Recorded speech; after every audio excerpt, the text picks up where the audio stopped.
Puis on va revenir donc sur ces nouvelles de l'étranger avec ces nouvelles manifestations de colère. On en parlait à l'instant avec Gaëtan Vanet.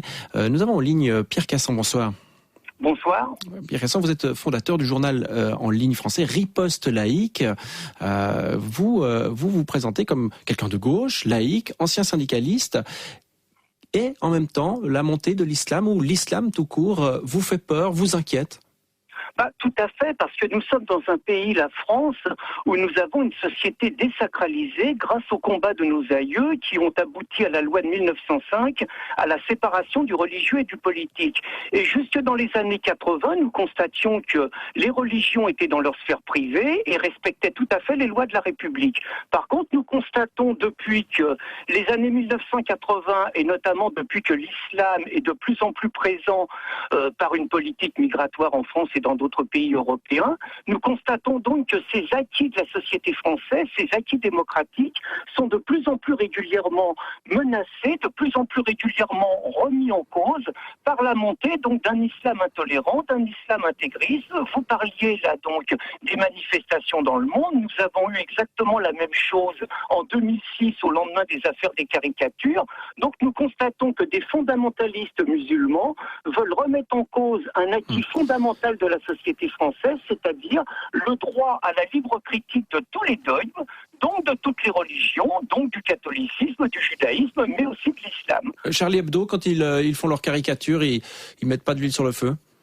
Non, je trouve que là, on est dans une inversion totale des responsabilités. C'est-à-dire que ceux qui menacent d'attentats, ceux qui menacent d'assassiner, ceux qui osent quelque part, par l'humour, par la dérision, permettre quelque part à l'accentualisation de la désacralisation de la société française, se voient accusés alors que les véritables assassins, qui sont quand même responsables de dizaines et de dizaines de morts dans le monde, se voient presque absous de leurs menaces. Je trouve qu'on est dans une inversion totale des responsabilités. Je suis consterné de voir un ministre des Affaires étrangères comme Laurent Fabius qui ose accuser Charlie Hebdo de mettre de l'huile sur le feu. Je tiens d'ailleurs à dire que par rapport à Charlie Hebdo, que je connais bien, Charlie Hebdo par rapport à la religion catholique est 10 fois plus insolent. Charlie Hebdo en a fait mais 100 fois plus dans la dérision, voire parfois dans la grossièreté contre les catholiques. Jamais leur local n'a été incendié. Par contre, dès qu'ils se permettent un tout petit peu d'audace contre la religion musulmane, immédiatement leur local est incendié, immédiatement on est obligé de mettre Sharp sous protection policière, et le pire c'est qu'on dit bande d'irresponsables, tout est votre faute, on marche sur la tête. Pierre Casson, est-ce que vous parleriez, vous, par exemple, d'islamophobie latente? Mais l'islamophobie n'est pas un délit. Moi, ça ne me dérange pas qu'on soit islamophobe, comme ça ne me dérange pas qu'on soit catholicophobe, que je réclame le droit à l'islamophobie. Mais qu'est-ce que c'est être islamophobe pour vous? Pour moi, être islamophobe, c'est d'abord craindre la religion musulmane par rapport à ce qu'elle a de plus extrémiste. Je suis désolé, on a le droit de craindre une religion qui appelle ouvertement dans son livre sacré à l'assassinat des juifs, à l'assassinat des homosexuels, à l'assassinat des athées. Mais est-ce que c'est pas caricatural ça, Pierre Casson? C'est une minorité, on le sait, 95% des musulmans ne professent pas ça. Attendez, c'est quand même le Coran. C'est quand même le Coran, et à ma connaissance, le Coran n'a pas été réactualisé. D'autre part, moi je me méfie par rapport au discours sur les... Bon, on nous dit souvent en France, vous avez 2% d'extrémistes, mais 98% des musulmans en appellent à la laïcité, en appellent à la République. Je voudrais bien que ça soit vrai. J'ai par contre constaté que lors des dernières élections en Tunisie, alors que les Tunisiens sont les plus émancipés par rapport à Bourguiba, aux années Bourguiba, je suis obligé de constater que 40% des Tunisiens en France ont voté pour le parti islamiste Ennahda. Et d'autre part, les musulmans dits modérés, je suis désolé, je ne les vois pas, je ne les entends pas, je ne les entends pas condamner leurs extrémistes. Et moi, j'ai un petit peu l'impression, quand j'entends Dalil Boubaker, quand j'entends Moussaoui, qu'il y a un espèce de pas de deux entre eux. On a bien compris votre message, Pierre Casson. Je propose de rester encore un tout petit moment à l'antenne. Avec plaisir. On va en écouter. Mallory Chnevely-Purdy, bonsoir. Bonsoir. Vous êtes sociologue des religions, vous êtes présidente du groupe de recherche sur l'islam en Suisse. Vous avez entendu Pierre Casson, quelque part il représente ces personnes qui ont peur de l'islam, cette islamophobie qui monte, on en parle beaucoup maintenant, mais elle est peut-être latente. Qu'est-ce que vous en pensez? Comment vous réagissez aux propos de Pierre Casson? C'est des propos que j'entends bien, c'est des propos que je peux comprendre dans une certaine mesure. Je pense que actuellement, on peut plus vraiment parler d'une islamophobie latente. Je pense qu'elle prend vraiment le pas maintenant dans l'espace public et que les gens osent se dire islamophobes. Maintenant, on en parle beaucoup maintenant parce qu'il y a Charlie Hebdo, il y a le film anti-islam, mais c'est pas le cas toute l'année. Malgré tout, elle est là. Elle est bien là depuis plus d'une dizaine d'années maintenant. On a déjà pu voir, après les analyses du recensement 2000, que des musulmans étaient plus difficilement plaçables sur le marché du travail que des non-musulmans. Donc on voyait déjà là une islamophobie qui était très latente à ce moment-là. Elle est devenue publique en Suisse, en tout cas, lors des votations sur les naturalisations facilitées en 2004, lorsque des partis politiques ont instrumentalisé les chiffres de ce recensement pour faire de la catégorie d'appartenance religieuse musulmane un facteur de risque.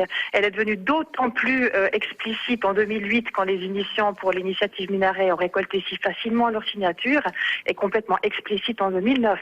Donc je dirais que chaque 2 ans, périodiquement, on voit que cette islamophobie sort de sa latence et qu'elle devient de plus en plus publique. Que dirait donc la sociologue que vous êtes quand vous entendez justement Pierre Cassan qui nous décrit ses craintes, les craintes qu'il a à l'encontre de la population musulmane. Comment vous l'expliquez ?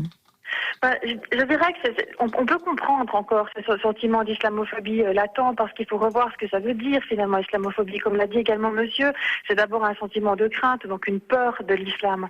Une peur de l'islam qui est imagée sous sa pire caricature. Du reste, si vous faites un sondage dans la rue et que vous demandez aux gens de vous dessiner un musulman ou de vous décrire ce qu'est pour lui un musulman, il va pas vous décrire son voisin de palier, ni son chauffeur de taxi, ni son collègue de travail. Il va vous décrire un homme d'une 50aine d'années avec une longue barbe et quelque chose, un turban sur la tête, vous voyez.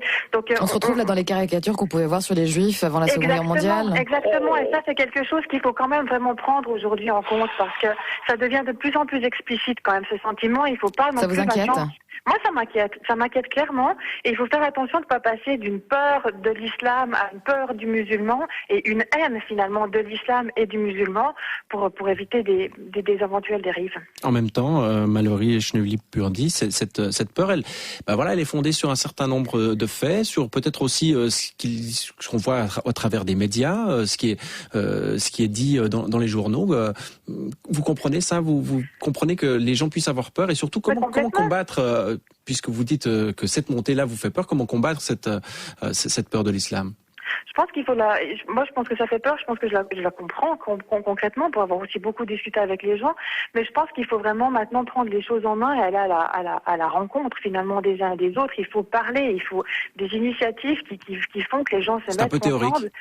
C'est un peu théorique, oui, mais il faudrait développer des projets pratiques, je dirais, où on peut vraiment mettre en avant aussi nos différences, parce que les Occidentaux, si je veux prendre aussi une catégorie, je veux dire, on n'est pas les seuls à faire des généralisations de la catégorie de musulmans. Les musulmans qu'on voit finalement aussi mettre le feu aux poudres, faire des émeutes, ceux qui appellent à la violence, etc., jouent aussi sur une catégorie de l'occidental qui est réduite finalement à une caricature de l'américain.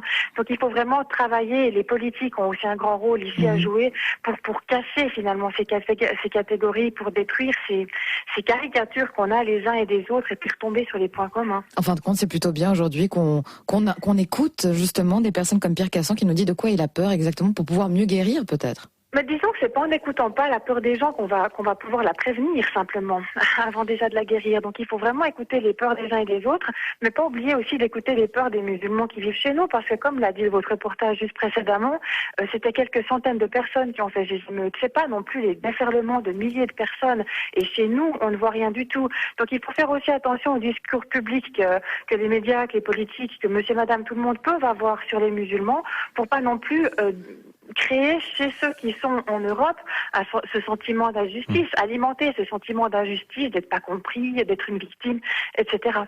Merci beaucoup Mallory Schnevely-Purdy. D'un mot peut-être, Pierre Cassan, vous a entendu soupirer à plusieurs reprises. D'un mot vraiment, le temps nous est compté. Oui, très rapidement, 2 chiffres. Depuis le 11 septembre 2001, 20 000 personnes ont été assassinées par des attentats musulmans dans le monde, dont une majorité de musulmans. Quand j'entends qu'on fait le parallèle avec les Juifs en 1930, je trouve ça outrant. D'autre part, vous avez une confrère, une journaliste suisse, Mireille Valette, qui a écrit un remarquable livre, Islamophobie ou légitime défiance, Et dernière chose, vous interviewez un représentant des Verts avant de nous passer la parole. Je rappelle le mot d'ordre des Verts, le principe de précaution. Il me semble que ça s'applique à l'islam. Très bien, merci beaucoup Pierre Cassan. Merci beaucoup. De nous avoir invités. Bonne soirée. Mallory Schneevliper, excellente soirée à vous deux. Bonne soirée, au revoir.